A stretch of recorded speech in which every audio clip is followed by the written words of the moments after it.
ہادیو رہنما ہمارے علماء، ہو کبھی درپیش جو کوئی مسئلہ، پوچھ لیں حاضر ہوں ہم ان کی بارگاہ۔ الحمدللہ رب العالمین والصلاة والسلام علی سید المرسلین، اما بعد فاعوذ باللہ من الشیطان الرجیم، بسم اللہ الرحمن الرحیم۔ الصلاة والسلام علیک یا رسول اللہ، الصلاة والسلام علیک یا حبیب اللہ، الصلاة والسلام علیک یا نبی اللہ وعلی آلک واصحابک یا نور اللہ۔ مدنی چینل کے ناظرین، الحمدللہ پروگرام دارالافتاء اہل سنت کے ساتھ حاضر خدمت ہیں۔ آپ کے سوالات ہوں گے اور مفتی صاحب کے جوابات ہوں گے۔ مفتی محمد کفیل عطاری مدظر اللہ العالی ہمارے ساتھ تشریف فرما ہیں۔ انشاءاللہ آپ کے سوالات پہ قرآن و حدیث کی روشنی میں، دین اسلام کی روشنی میں شرعی رہنمائی فراہم کریں گے۔ حضور جان رحمت صلی اللہ تعالی علیہ وسلم کا فرمان ذیشان ہے، بروز قیامت اس کی دہشتوں اور دشوار گزار گھاٹیوں سے جلد نجات پانے والا وہ شخص ہوگا جس نے دنیا میں مجھ پر کثرت کے ساتھ درود پاک پڑھا ہوگا۔ صلو علی الحبیب صلی اللہ علی محمد صلی اللہ علیہ وسلم۔ مفتی صاحب کو مرحبا کہتے ہیں، موجود ہیں، اور مفتیان اکرام ہوتے ہیں تو ہی ہمارا سلسلہ ہوتا ہے، اور دوسری طرف کالز ہوتی ہیں، سوالات ہوتے ہیں تو ہمارا سلسلہ چلتا ہے۔ بڑھتے ہیں آپ کی کالز کی طرف، آپ کے سوال کی طرف، اور پہلا سوال شامل سلسلہ کرتے ہیں۔ جی جناب۔ جی میں عرض کر رہا ہوں کہ ہم پاکستان سے عمرہ شریف کے لیے جب جاتے ہیں تو کیا وہاں ہم قصر فرض ادا کریں گے؟ ٹھیک ہے جی، پاکستان سے عمرے پر قصر یا پوری پڑیں گے؟ جی مفتی صاحب۔ بسم اللہ الرحمن الرحیم۔ نماز قصر کی ادائیگی کے لیے جو ایک بنیادی شرط ہے کہ آپ شرعی مسافر ہوں۔ ٹھیک۔ شرعی مسافر بندہ کب ہوتا ہے؟ جب وہ 92 کلومیٹر یا اس سے زیادہ کی مسافت پر سفر کرنے کے لیے نکل جاتا ہے اپنے گھر سے، اپنے شہر کی آبادی سے جب باہر ہو جاتا ہے تو وہ شرعی مسافر ہو جاتا ہے۔ اب جب آپ کسی اور جگہ پر جا کر آپ کا ٹھہرنے کا ارادہ ہے، وہاں جا کر کچھ دن گزارنے کا ارادہ ہے، تو اگر کسی ایک ہی شہر میں آپ کا 15 دن یا اس سے زیادہ رہنے کا ارادہ ہے تو آپ دوبارہ مقیم ہو جائیں گے، آپ مسافر، آپ کا سفر گویا کہ ختم ہو گیا۔ صحیح۔ تو آپ وہاں پر پوری نماز جو ہے وہ ادا کریں گے۔ ٹھیک۔ لیکن اگر آپ کا وہاں پر 15 دن سے کم رہنے کا ارادہ ہے تو ایسی صورت کے اندر آپ اگرچہ وہاں پر ایک اعتبار سے ٹھہرے ہوئے ہیں، قیام پذیر ہیں، اپنے شہر میں نہیں ہیں، اپنے شہر میں نہیں ہیں، تو اگرچہ آپ وہاں پر پرسکون طریقے سے ٹھہرے ہوئے ہیں، سفر آپ کا کوئی کنٹینیو چل نہیں رہا، لیکن چونکہ 15 دن یا اس سے 15 دن سے کم رہنے کا ارادہ ہے تو آپ وہاں پر مسافر ہی شرعی اعتبار سے قرار پاتے ہیں۔ صحیح۔ جب آپ مسافر قرار پائیں گے تو آپ کو قصر نماز ادا کرنی ہوگی۔ اب اس میں دار و مدار شہر کا ہے۔ آپ ملک کے اعتبار سے دیکھیں تو کئی لوگ ہوتے ہیں جن سے آپ پوچھیں تو عموماً لوگوں کا پیکیج یا ان کا جو ٹریولنگ ڈیوریشن ہوتا ہے وہ 15 دن کا پیکیج ہوتا ہے۔ ٹھیک ہے۔ تو اب وہ یہ بولیں گے بھائی ہم تو 15 دن کے لیے جا رہے ہیں، ہے، ہم تو وہاں پہ نماز جو پھر پوری پڑھیں گے، دوسرے شہر میں 15 دن رہیں گے۔ ہاں، تو اب اصل یہ ہے کہ وہ آپ ایک جگہ پہ 15 دن نہیں ہیں، آپ عرب ملک کے اندر تو 15 دن ہیں، لیکن اس میں سے آپ کے 6 یا 7 دن جو وہ مکے میں ہیں، 8 دن آپ کے مدینہ شریف کے اندر ہیں، تو یہ دونوں الگ الگ شہر ہیں۔ صحیح۔ تو اس اعتبار سے دیکھیں گے تو آپ کا کسی بھی ایک شہر میں 15 دن یا اس سے زیادہ کا قیام نہیں ہے، تو لہٰذا آپ وہاں پر جو ہے وہ نماز قصر ہی ادا کریں گے۔ ہاں، بعض لوگ جو ہے وہ ایک ایک مہینے کے لیے بھی جاتے ہیں۔ اب اگر ان کا واقعی کسی ایک شہر کے اندر کنٹینیو جو ہے وہ قیام وہ 15 دن کا ہے یا اس سے زیادہ کا ہے تو وہ وہاں مکمل نماز ادا کریں گے۔ اچھا، یوں بھی ہوتا ہے کہ لوگ یہاں سے گئے، یہاں سے جا کے انہوں نے جو ہے وہ 5 دن یہاں سے جا کے گزارے مکے میں، پھر مدینہ شریف چلے گئے، پھر واپس آ کے دوبارہ مکے میں انہوں نے 10 دن گزارے۔ تو اب ایک اعتبار سے تو یہاں بھی مکے میں جو ہے وہ ان کے 5 اور 10 15 دن ہو گئے، لیکن چونکہ وہ کنٹینیو نہیں ہوئے، ایک ساتھ نہیں ہوئے، جب وہ پہلے 5 دن رکے اور اس کے بعد آگے سفر کر گئے تو گویا کہ وہ پچھلا جو ان کی قیام کی مدت تھی وہ ختم ہو گئی۔ ٹھیک ہے۔ تو ایک ساتھ آپ جو ہے وہ گزاریں گے۔ اگر درمیان میں آپ بیچ میں کسی اور شہر میں ایک دن بھی آپ کا جانے کا ارادہ ہے، ٹھیک ہے، کہ بھئی ٹھیک ہے میں جو ہے وہ یہاں سے جاؤں گا اور جا کر میں مکے کے اندر زیارتیں کرنے کے لیے جاتے ہیں جیسے رہوں گا. زیارتیں تو چلیں وہ ساتھ ساتھ ہی ہیں، مثال کے طور پہ دن ہی دن کے اندر جو ہے وہ آپ ہو کر آ جاتے ہیں. لیکن کوئی یہ کہتا ہے کہ میں جا رہا ہوں اور جا کر پھر میں ایک پورا دن اور رات جو ہے وہ میں جدہ میں قیام کروں گا اپنے دوست کے یہاں یا اور کسی جگہ پر، تو وہ الگ شہر ہے. ٹھیک ہے. تو لہٰذا وہ بھی جو ہے وہ اقامت کی جو ڈیوریشن ہے اس کو جو ہے وہ کم کر دے گا. تو اس صورت کے اندر بھی آپ مسافر نہیں قرار پائیں گے. تو عام طور پر لوگ مسافر ہی ہوتے ہیں، سوائے یہ کہ 15 دن یا اس سے زیادہ رہنے کا کسی ایک شہر میں ارادہ ہو. حج کے موقع پر کبھی کبھی ایسا ہو جاتا ہے کہ جن کا 40-45 دن کا پیکیج ہوتا ہے تو وہ کسی ایک شہر کے اندر ان کو اتنا قیام بسا اوقات مل جاتا ہے. ٹھیک ہے. تو اگر ایسا ہے تو پھر وہ وہاں پر مکمل نماز ادا کریں گے، ادروائز جو ہے وہ قصر نماز ہی ادا کریں. ٹھیک ہے. مصعب اسی سے ریلیٹڈ ایک سوال جو عمومی طور پہ کیا جاتا ہے وہ بھی شامل کر لیں اگر، کہ جیسے انہوں نے تو عمرے کا پوچھا، مکہ شریف کا پوچھا، لیکن میں قریب کے شہروں کا پوچھتا ہوں. بعض اوقات ہوتا ہے ہمارے یہاں پاکستان میں بھی ہوتا ہے، پنجاب میں زیادہ ہوتا ہے. اپنے شہر سے نکلیں، کہیں اور 15 دن سے کم ٹھہرنے کا ارادہ ہے اور اپنے شہر سے ابھی نکلے ہیں تو نماز کا وقت شروع ہو گیا اور امید یہ ہے کہ جب تک دوسرے شہر میں داخل ہوں گے تو نماز کا وقت ہوگا، تو اب یہ کیا کرے گا؟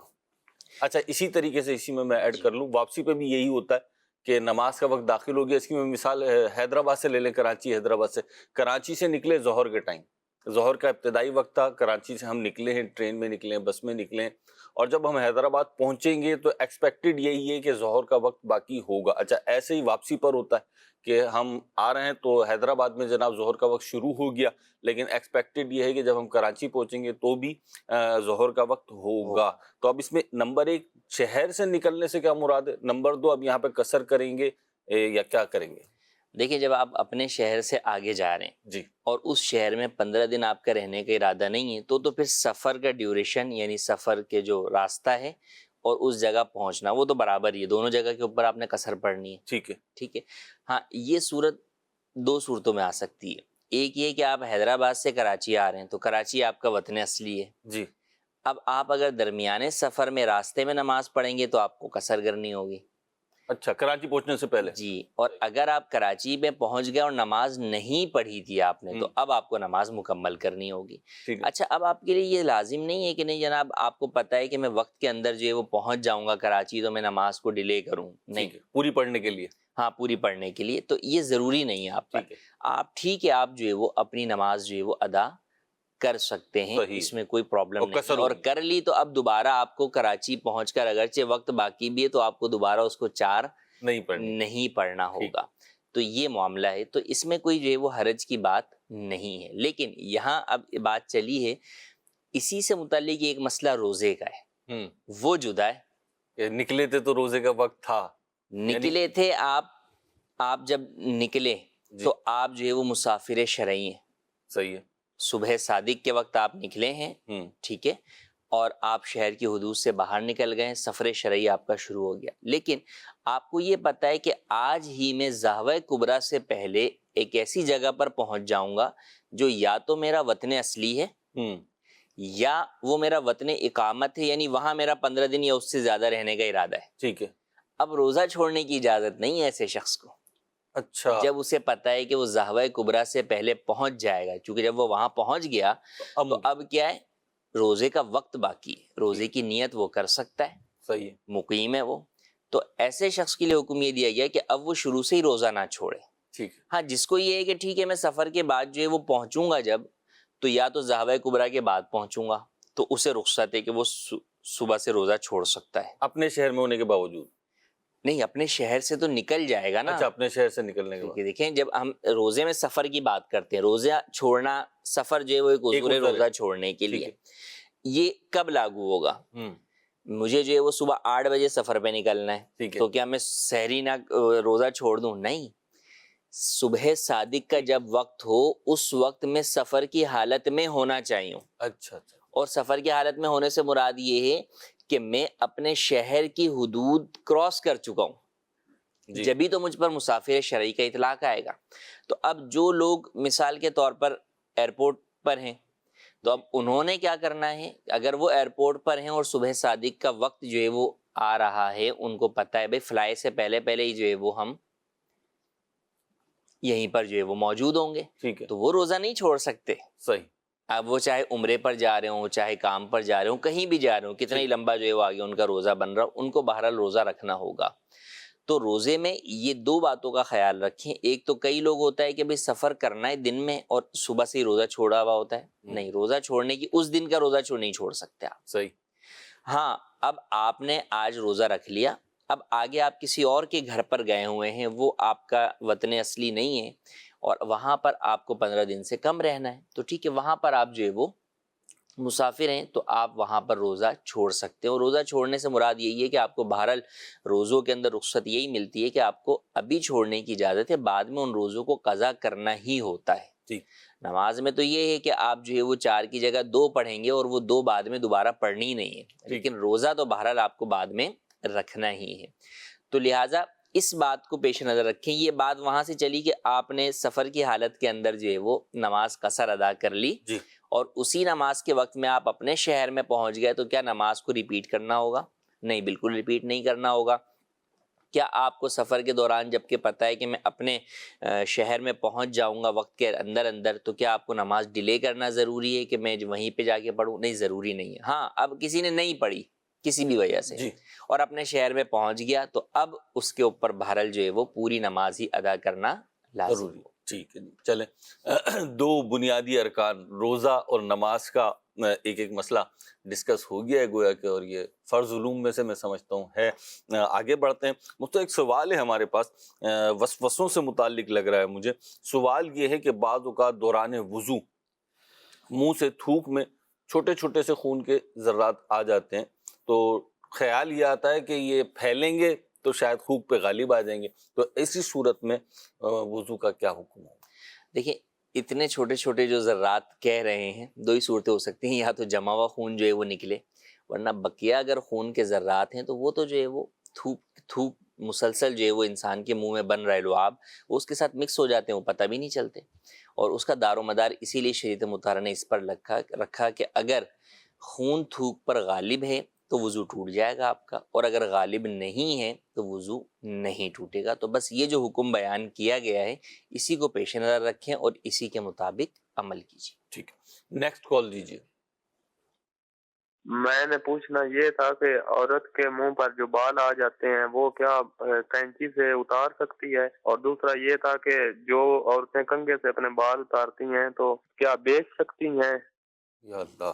مفتی انہوں نے کینچی کا کہا، لیکن کسی بھی ذریعے سے اگر اتارتی ہیں تو کیا حکم ہوگا؟ خواتین کے چہرے پر بال آ جائیں، داڑھی پر، مونچھ پر یا گالوں پر، تو انہیں وہ صاف کر سکتی ہیں، اس میں کوئی ممانعت نہیں ہے اور اس میں ہر چیز استعمال کر سکتی ہیں.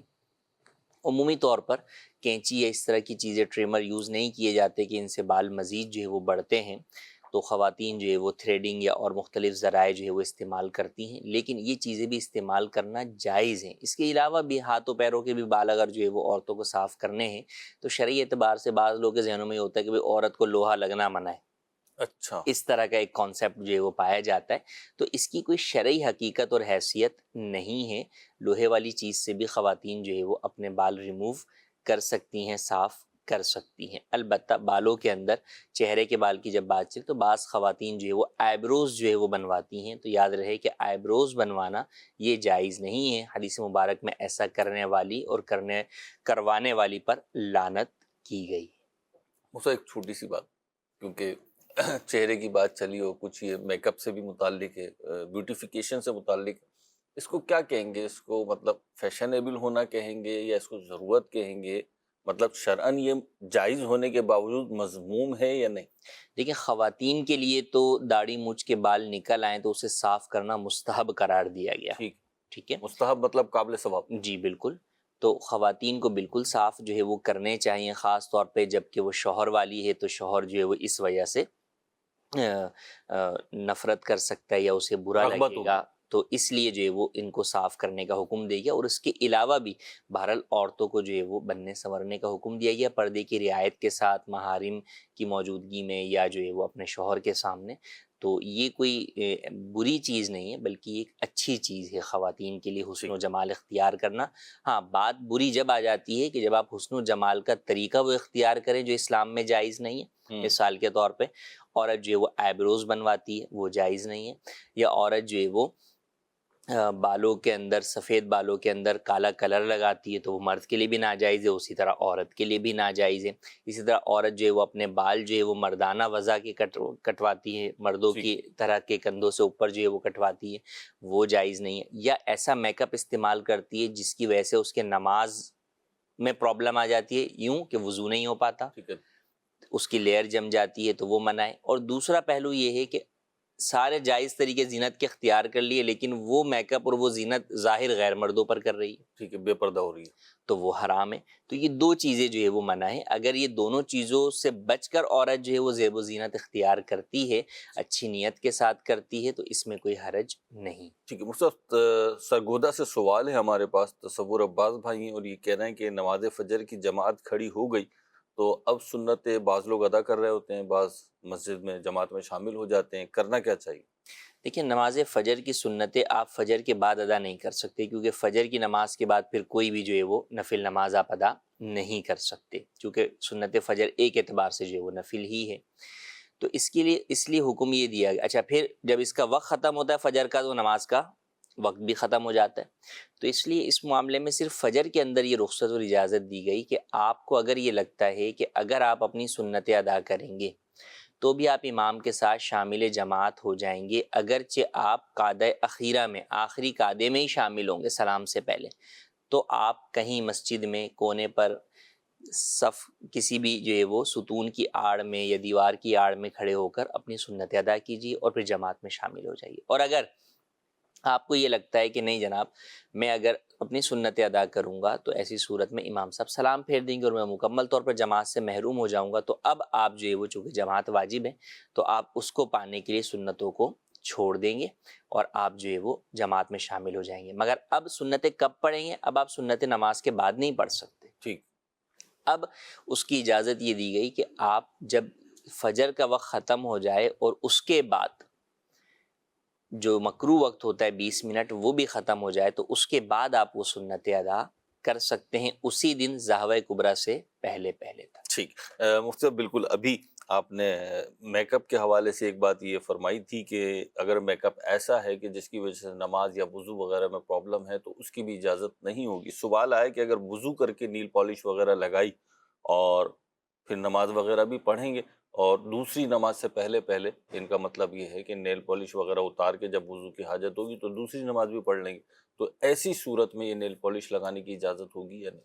دیکھیں، بنیادی طور پر تو ٹھیک ہے کہ اس میں کوئی حرج نہیں ہے، لیکن عموماً ایسا ہوتا نہیں ہے ٹھیک، کہ کوئی جو ہے وہ اتنے، ایک تو کوئی یوں نہیں کہ 2 منٹ کے اندر یوں انگلیاں ڈبوئیں اور جو ہے نا وہ نیل پالش جو ہے وہ لگ گئی، بیٹھ کر اچھا خاصا ٹائم لگا کر نیل پالش لگائی جائے گی، پھر اس کے بعد آپ ریموور کے ذریعے سے ریموو ہوگی، آپ ریموور کے ذریعے سے ریموو کریں اور ایک جگہ ذرات بالکل ہٹائیں، تو یہ چیزیں عموماً ہو نہیں پاتی۔ ہاں، کبھی ایک آدھ بار کرنا ہو، کبھی مثال کے طور پر دلہن عورت بن رہی ہے تو اب وہ اس کے لیے یہ لوازمات اختیار کر لے اور پتہ ہے اسے کہ عشاء کے بعد پھر آگے فجر پڑھنی ہے، تو میں جو ہے وہ اس کے بعد جو ہے وہ ان باتوں کا اہتمام کر لوں گی، ان تمام احتیاطوں کے ساتھ، تو ٹھیک ہے، ایسی صورت کے اندر جو ہے وہ جائز ہے، کوئی حرج جو ہے وہ نہیں ہے۔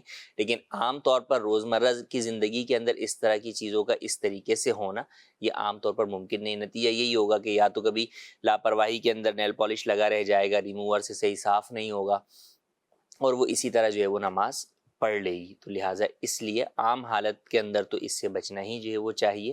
ہاں، خاص صورت کے اندر ان احتیاطوں کے ساتھ کوئی کرتا ہے تو ٹھیک ہے، جائز۔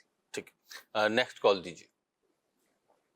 میرا مفتی صاحب سے سوال یہ ہے کہ مفتی صاحب، اگر کوئی بندہ فوت ہو جائے اور پیچھے اس کے بچے بھی زندہ ہوں اور والد صاحب بھی زندہ ہوں اور بھائی بھی زندہ ہوں، تو کیا اس کے بچوں کو حصہ ملے گا یا نہیں؟ برائے کرم جواب سے رہنمائی فرما دیں۔ ٹھیک، جی مجھ سے دیکھیں، ورثہ ملے گا، کس کا ورثے کی بات ہو رہی ہے؟ اگر تو دادا کے ورثے کی بات ہو رہی ہے کہ بھئی دادا کی وراثت میں سے، دادا کے ترکے میں سے ایسے شخص کی اولاد کو حصہ ملے گا کہ جس کا والد جو ہے وہ دادا کی زندگی میں ہی انتقال کر گیا ہے، ٹھیک، تو اس کا بنیادی جواب تو یہ ہے کہ ان کو وراثت میں حصہ ملنے کی مختلف جو ہے وہ دیکھیں صورتیں ہیں۔ صحیح، بطور کوئی بھی شخص وارث اسی وقت ہوتا ہے جب کہ وہ اپنے مورث کے انتقال کے وقت زندہ ہو، یعنی جس کے وہ وراثت میں سے حصہ پا رہا ہے اس کے انتقال کے وقت زندہ ہو۔ جس کا بھی انتقال پہلے ہو گیا وہ وارث نہیں ہوتا۔ صحیح، یہ ایک بنیادی اصول ہے۔ دوسری بات یہ آ جائیں کہ بھئی کیا دادا کی جائیداد میں سے پوتوں کو حصہ ملے گا؟ تو اگر دادا کے بیٹے زندہ ہیں تو ایسی صورت کے اندر پوتوں کا بطور وراثت کوئی حصہ نہیں، ٹھیک ہے، کیونکہ وراثت کے حصوں کی بنیاد اس بات پر نہیں ہے کہ کون زیادہ مجبور ہے، کون زیادہ غریب ہے، کون امیر ہے، بلکہ اس کا تعلق ہے رشتہ داری کی بنیاد پر۔ صحیح، اور پھر رشتوں کے اندر جو قریب ترین رشتہ ہے وہ زیادہ حقدار ہوتا ہے بنسبت دور والے کے، صحیح، اور قریب رشتہ دار دور والے رشتہ دار کو محروم کر دیتا ہے۔ تو جب دادا کا انتقال ہوا اس وقت دادا کے بیٹے بھی موجود ہیں اور پوتے بھی موجود ہیں، تو پوتا جو ہے وہ دور کا رشتہ ہے کیونکہ وہ بیٹے کے واسطے سے جو ہے وہ رشتہ دار بنا ہے، بیٹا ڈائریکٹ جو ہے وہ اس کا رشتہ ہے اس سے، تو بیٹوں کی موجودگی کے اندر پوتے جو ہے وہ محروم ہوں گے۔ ہاں، کرنا کیا چاہیے؟ کئی دفعہ ایسا ہوتا ہے کہ دادا کو دکھ رہا ہے میری زندگی میں میرے جو ہے وہ ایک بیٹے کا انتقال ہو گیا، اب اس کے آگے اولاد ہے، تو اب دادا کو چاہیے کہ وہ یا تو اپنے پوتوں کے لیے وصیت کر دیں تہائی مال کے اندر، یا زندگی میں ہی وہ ان کو ان کے والد کا جو حصہ بنتا تھا اس کے مطابق خوشی سے اپنی چیز جو ہے وہ دے دیں۔ البتہ زندگی میں دینے کے اندر جو شرعی تقاضے ہیں ہبہ کے، قبضے کے، وہ تمام جو ہے وہ پورے ہونا ضروری ہیں۔ بعض لوگ صرف ڈاکومنٹیشن میں نام کر دیتے ہیں، تو شرعی اعتبار سے فقط اتنا نام کرنا کافی نہیں ہوتا، تو لہٰذا اگر کوئی اس پہلو کی طرف جانا چاہے تو اس کو چاہیے کہ پہلے دارالفتہ اہل سنت میں اپنی صورتحال بیان کر کے کہ میرے پاس یہ پراپرٹی ہے، یہ چیز ہے، اور میں یہ اس طرح اپنے پوتوں کو دینا چاہتا ہوں، تو اس کا طریقہ کار سمجھ لینا چاہیے۔ اگر دادا نے ایسا نہیں کیا تو اب پیچھے کیا کرنا چاہیے؟ تو پیچھے بہرحال جو اس شخص کے مرحوم کے جو ہے وہ بھائی بہن ہیں انہیں چاہیے کہ وہ اپنے بھتیجے بھتیجیوں یا بھانجے بھانجیوں کو بھی اپنے بطور وراثت تو وہ حقدار نہیں ہے، مگر ان کو چاہیے کہ بطور صلہ رحمی اور بطور جو ہے وہ ہمدردی جو ہے وہ ان کے ساتھ حسن سلوک کرتے ہوئے جو بھی عاقل بالغ ورثاء ہیں وہ اپنے حصے میں سے کچھ نہ کچھ انہیں دے دیں تاکہ ان کی بھی جو ہے وہ خبر گیری ہو سکے۔ ٹھیک ہے، مصطفی یہ بھی ارشاد فرمائے گا وراثت کے مسئلے کے حوالے سے کہ ایک شخص کا انتقال ہوا ہے، ایک فرد ہے جس کا انتقال ہوا ہے، اس کے والدین بھی موجود ہیں، اس کے بھائی بہن بھی موجود ہیں، اور اس کی اپنی اولاد بھی موجود ہے، تو ایسی صورت میں تینوں کو حصہ ملے گا یا کوئی محروم رہے گا؟ اس شخص کا حصہ، یعنی اس شخص کی اپنی جائیداد مرنے والے کی۔ جی دیکھیں، اس صورت کے اندر کہ ایک شخص کا انتقال ہوا، مثال کے طور پر زید کا انتقال ہوا، زید کے والد بھی ہیں، زید کے بھائی بھی ہیں، زید کی اولاد بھی ہے، ٹھیک، تو اس صورت میں بھائیوں کو تو حصہ نہیں ملے گا، ٹھیک ہے۔ اب کس کو ملے گا حصہ؟ اب حصہ ملے گا اولاد کو اور والد کو، والدہ موجود ہے تو انہیں بھی حصہ ملے گا، مرحوم کی بیوہ ہے تو انہیں بھی حصہ جو ہے وہ ملے گا۔ اچھا، ایک اور صورت آ جاتی ہے کہ والد بھی نہیں ہے، ٹھیک ہے، بھائی ہیں، اولاد ہے، تو اب پھر سوال ہوتا ہے کہ اولاد میں کون ہے؟ اگر اولاد میں بیٹیاں ہیں تو بھائیوں کی طرف بھی حصہ جائے گا، اور بھائی کے ساتھ اگر بہنیں بھی ہیں تو وہ بھی حصے دار جو ہے وہ ہوں گی، اور اگر اولاد میں بیٹا ہے تو اب بھائیوں کی طرف حصہ بھائی بہنوں کی طرف نہیں جائے گا، اب صرف جو ہے وہ بیٹا بیٹی بیوہ، ہاں والدہ کی طرف بہرحال حصہ رہے گا کہ ان کا حصہ جو ہے وہ ان کو ملے گا۔ ٹھیک، اگلے سوال کی طرف بڑھتے ہیں۔ صاحب یہ سوال نماز سے ریلیٹڈ آیا ہے، تھوڑا میں اسے وسیع کر کے بیان کر رہا ہوں کہ خواتین بعض اوقات انٹر شہر نماز پڑھتے سفر کرتی ہیں، کسی بھی کام سے، ڈاکٹرز کے یہاں جا رہی ہیں، بازار جا رہی ہیں کوئی ضروری کام سے، تو انہیں ایسا خدشہ ہوتا ہے کہ جاتے ہوئے نماز کا وقت شروع نہیں ہوا اور واپسی تک نماز کا وقت شروع ہو کے ختم ہو چکا ہوگا، تو ایسی صورت میں کوئی رخصت ہے کہ عورتیں پہلے نماز پڑھ لیں یا قضا کرنے پہ گناہ نہ ہو، یا یہ کیا کریں؟ دیکھیں، وقت سے پہلے نماز پڑھ نہیں سکتے کیونکہ نماز ایک جو ہے وقت باندھا ہوا فرض ہے مومنوں پر، اللہ پاک نے قرآن کریم میں بیان فرمایا ہے، اور وقت گزار کر پڑھنا قضا کرنا ہے جو کہ حرام ہے۔ تو اس کے لیے یہی ہے کہ یا تو آپ کو وقت وہ چننا ہوگا شاپنگ کے لیے یا اس کام کے لیے جانے کے لیے کہ جس کے اندر آپ کا نماز کا مسئلہ نہ ہو، یا پھر آپ کو وہیں پر ہی نماز ادا کرنی ہوگی۔ تو آپ کہیں بھی ہیں، مارکیٹ میں ہیں، کہیں بھی ہیں، مساجد عموماً ہوتی ہیں، تو مساجد کے اندر آپ کسی ایک کونے کے اندر جو ہے وہ نماز ادا کر سکتی ہیں، یا جو لوگ کرنے والے ہوتے ہیں بس اوقات دکان والے سے بھی کہہ دیتے ہیں کہ بھائی ایک کونا ہمیں خالی کر کے دے دیں، ہم جو ہے وہ اپنی نماز ادا کریں گے۔ تو بالکل اس کو کریں. ورنہ وہی ہے کہ جب آپ کو دکھ رہا ہے کہ بھئی وقت شروع ہونے کے اندر 10 منٹ باقی ہیں تو آپ نماز ادا کر کے جو ہے وہ گھر سے جو ہے وہ نکلیں. تو ان باتوں کا بہرحال خیال کرنا ہوگا.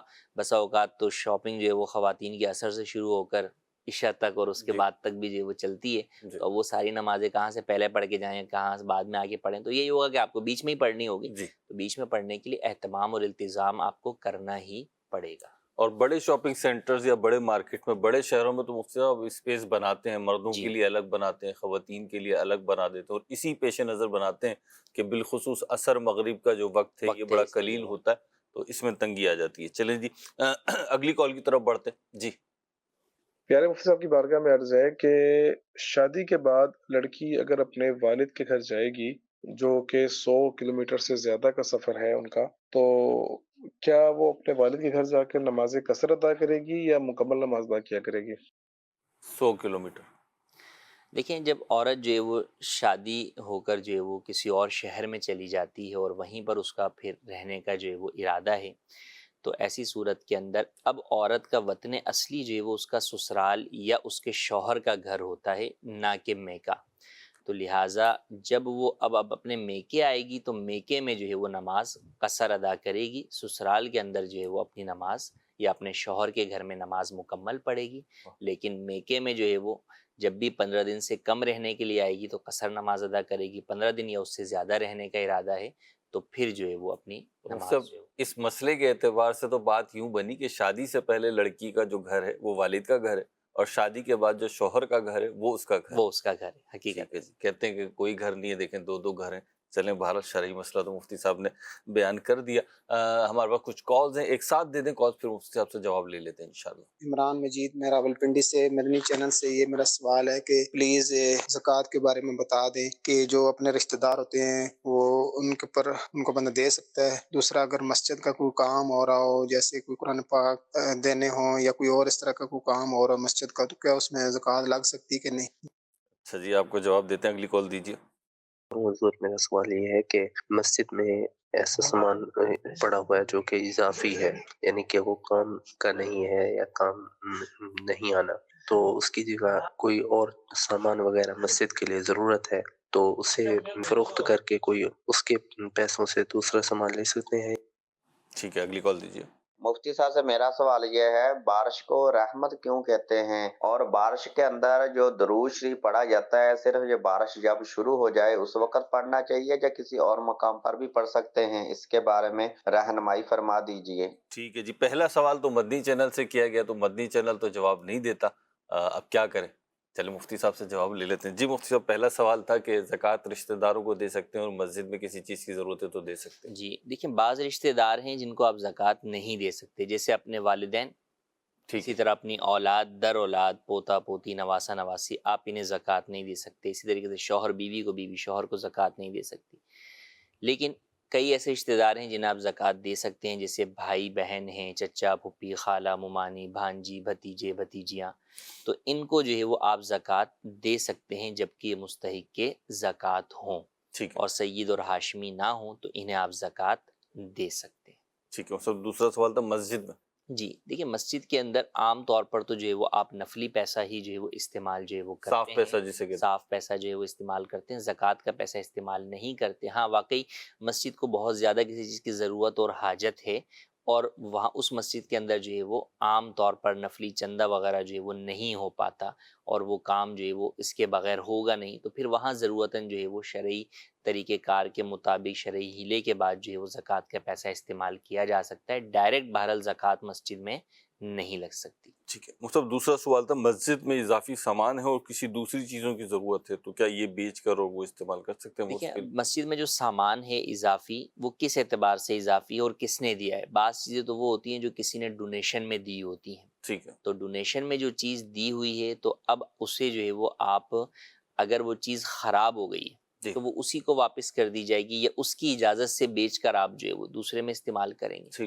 اور ایک یہ ہے کہ آپ کی مسجد کے اپنے نارمل چندے سے ہی وہ چیز جو ہے وہ خریدی ہوئی ہے, تو اب وہ جو اضافی ہے یہ دیکھ لیا جائے کہ وہ اضافی کس اعتبار سے اور اس کا آگے کام ہے یا نہیں ہے، رکھنے کی صورت میں خراب ہونے کا اندیشہ ہے۔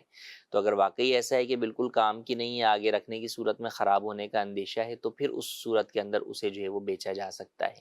اور اس میں بھی بہتر یہی ہے کہ اگر جنرل چندہ ہے تو ٹھیک ہے، آپ اس کو بیچ کر اس کا پیسہ مسجد میں استعمال کر لیں، لیکن اگر کوئی خاص چندہ تھا، خاص نام سے لیا گیا تھا، تو اگر اس کے ڈونرز موجود ہیں تو ان کی اجازت سے جو ہے وہ آپ اسے مسجد میں جو ہے وہ استعمال کریں۔ اور اگر ڈونر موجود نہیں ہے تو پھر کم از کم جس کیٹیگری میں وہ آیا تھا، مثال کے طور پہ پنکھوں کی کیٹیگری میں وہ آیا تھا فنڈ، تو پھر اس سے پنکھوں میں ہی جو ہے وہ بیچ کر بھی اس پیسے کو پنکھوں کے ہی اس میں استعمال کریں۔ ٹھیک ہے، اس سے بھی ایک بات یہ ارشاد فرمایا کہ بعض اوقات ایک تو یہ کہ مساجد میں جو لوگ چیزیں دیتے ہیں ڈونیشن کے علاوہ، کیش پیمنٹ کے علاوہ چیزیں دیتے ہیں، قرآن پاک بھی دے دیتے ہیں، کرسیاں بھی دیتے ہیں، بعض اوقات جائے نماز دے جاتے ہیں اور اس قسم کی مختلف چیزیں دیتے ہیں، تو ان سے لیتے ہوئے کیا احتیاط کرنی چاہیے؟ دوسرا، کیونکہ مجھے بھی یہاں تجربہ ہے کہ بعض اوقات لوگ رکھ کے چلے جاتے ہیں بغیر بتائے، کرسی رکھ کے چلے گئے، جائے نماز رکھ کے چلے گئے، قرآن پاک رکھ کے چلے گئے، اب ان کا پتہ نہیں ہے کہ یہ کون رکھ کے گیا ہے، تو اس معاملے میں کیا کرنا چاہیے؟ اور ایک اور سوال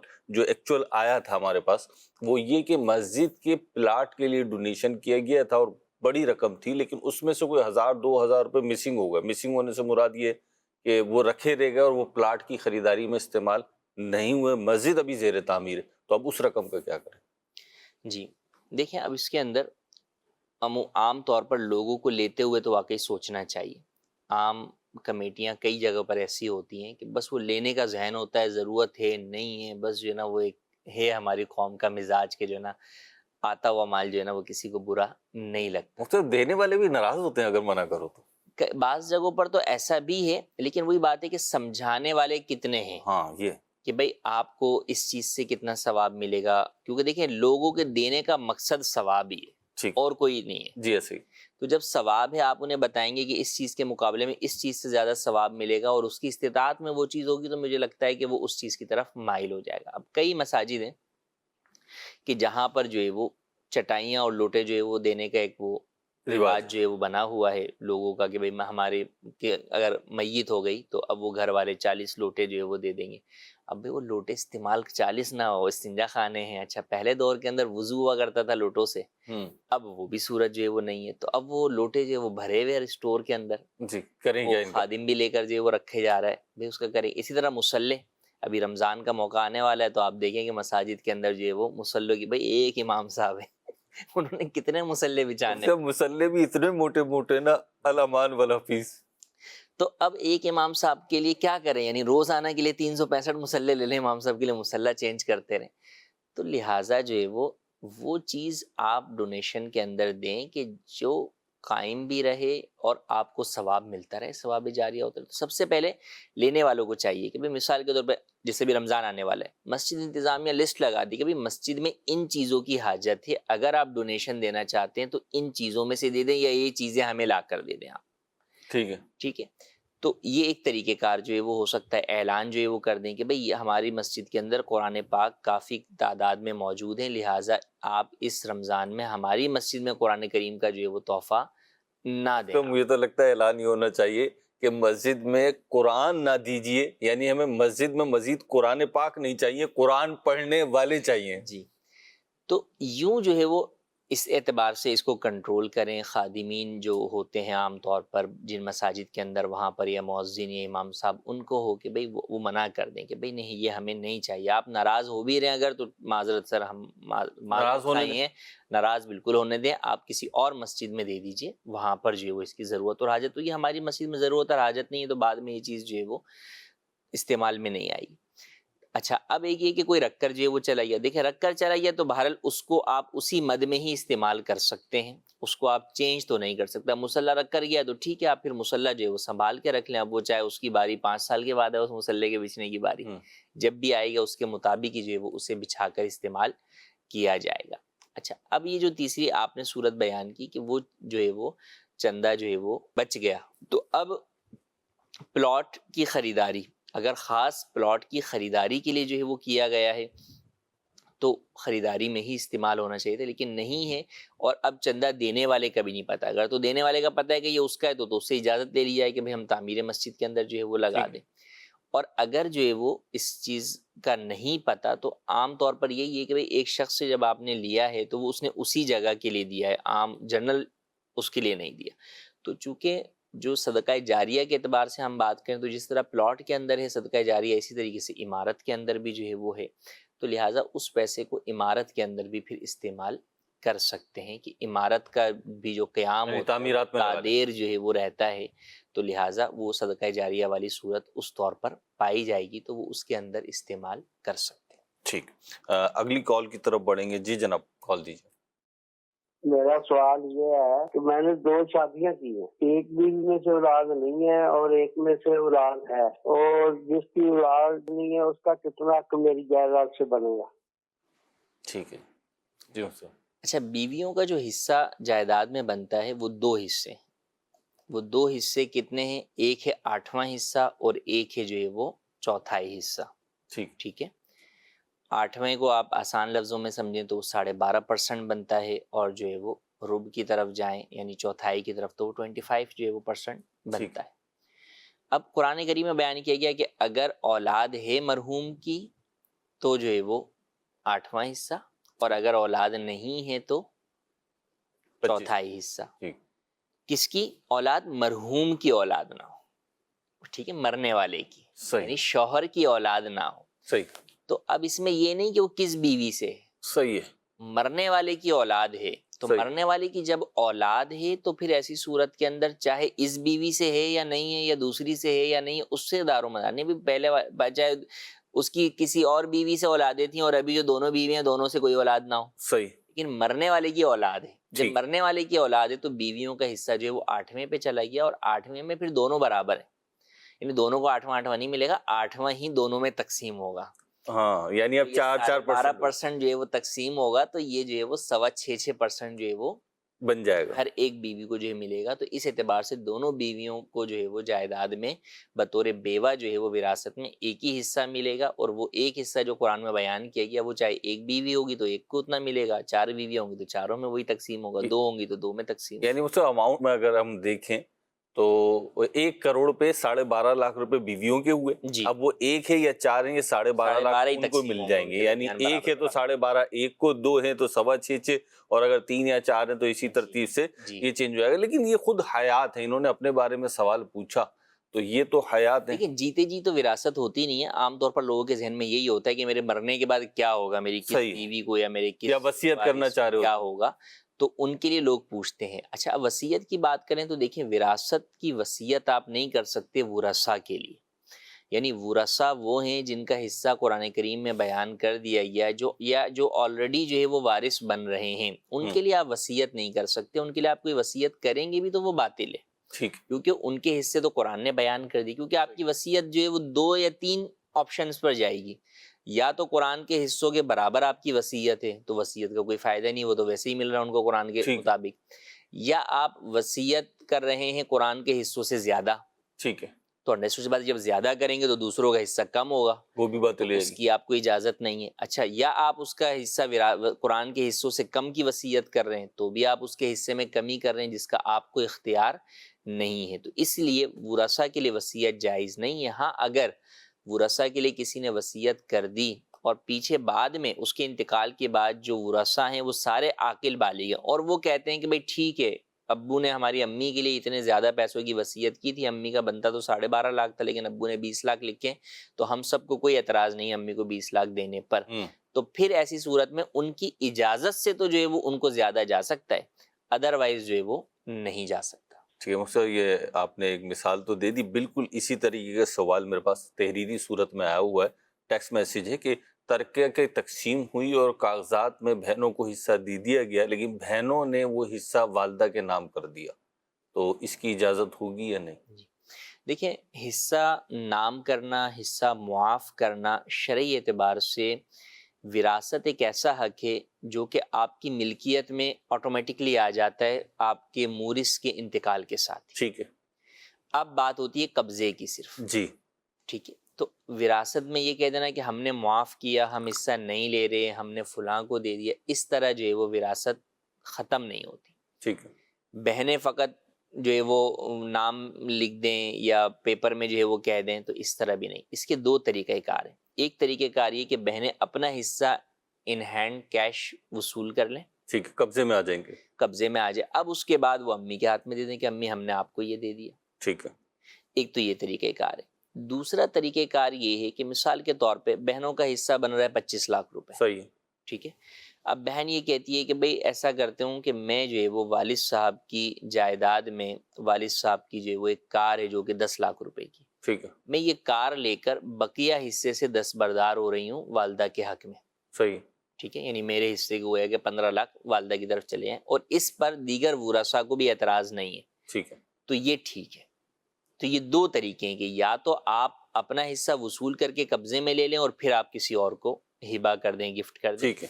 یا پھر جو دوسری صورت ہم نے بیان کی کہ مرحوم کی کوئی چیز آپ لے کر بقیہ حصے سے دستبردار ہو جاتی ہیں کسی کے حق میں، یا تمام ورثاء کے حق میں بھی بس اوقات دستبردار ہو جاتے ہیں، تو یہ بھی جائز ہے. یہ بعد والی صورت تخارج کی کہلاتی ہے فقہی اصطلاح کے اندر. تو اس پہ تمام ورثاء اگر راضی ہوں تو یہ صورت بھی ہو سکتی ہے. اور مقصد یہ سارے کام جو ہو رضامندی سے ہوں کہ دھونس دھمکی سے ہوں؟ بالکل رضامندی جو ہے وہ ہونا ضروری ہے. اس کے اندر جو ہے وہ دھونس دھمکی یا جو ہے وہ بلیک میل کرنا یا تانے دینا، ایموشنل بلیک میل کرنا، جی تو یہ بالکل جو ہے وہ درست نہیں ہے. ہر حقدار کو اس کا حق دینا چاہیے. لوگ کئی دفعہ پر یہ کہتے ہیں کہ بھئی وہ ہم سے حق کا تقاضا کر رہی ہیں. بتائیں ابھی تقاضا اپنے حق کا ہی کر رہی ہیں نا، دوسرے کے حق کا تو نہیں کر رہی ہیں. آپ کو وہ اپنے حق کا تقاضا کرتے ہوئے بھی اگر بری لگ رہی ہیں تو پھر یہ آپ غور کر لیں اپنے اوپر کہ آپ کو یہ نا کیوں ایسا کسی کا حق دبا کر بیٹھے ہوئے. صحیح. تو اگر کوئی اپنے حق کا تقاضا کرتا ہے تو ہمیں اسے بالکل برا نہیں ماننا چاہیے. ایسی صورت میں بھائی بسا اوقات اپنے احسانات یاد دلا رہے ہوتے ہیں تو میں اس وقت یہی کہتا ہوں کہ آپ نے یہ احسانات جو ہے وہ مال حاصل کرنے کے لیے کیے تھے یا اللہ کی رضا کے لیے کیے تھے؟ اگر تو اللہ کی رضا کے لیے کیے تھے تو پھر جتا کیوں رہے ہیں؟ اس کا صلہ رب سے لیجئے گا جنت کے اندر. اور اگر مال کے لیے لیے تھے تو کیا آپ نے طے کر لیا تھا ان سے کہ بھائی ٹھیک ہے یہ احسان کر رہے ہیں، اس کے بدلے میں یہ مال تم سے لیں گے؟ جب طے نہیں کیا تھا تو پھر آپ کیسے جو ہے وہ دعوے دار ابھی ہو رہے ہیں اس کے اوپر؟ تو ان دو باتوں کو پیش نظر رکھنا چاہیے. اللہ پاک ہمارے رشتوں کی محبت کو قائم رکھے. آپس کے جو رشتے ہیں ان میں محبت بڑی اہم چیز ہے، اور باقی جو وراثت کے جو اصولی معاملات ہیں وہ تو مفتی صاحب نے بیان بھی فرمایا. اللہ تعالی ہمیں عمل کی توفیق عطا فرمائے. بہت بہت شکریہ مفتی صاحب، آپ کے خوبصورت جوابات خوبصورت ہی ہیں کیونکہ اللہ رسول کی باتیں ہیں، شریعت کے احکام ہیں، تو اس سے پیاری باتیں کس کی ہوں گی. اللہ پاک ہمیں علم دین حاصل کرنے اور اس پہ عمل کرنے کی توفیق عطا فرمائے. مدنی چینل دیکھتے رہیے. سلسلے کا وقت اختتام کو پہنچا. صلو علی الحبیب صلی اللہ علی محمد صلی اللہ علیہ وسلم. ہادی و رہنما ہمارے علماء، ہو کبھی درپیش جو کوئی مسئلہ، پوچھ لیں حاضر ہوں ہم ان کی بارگاہ.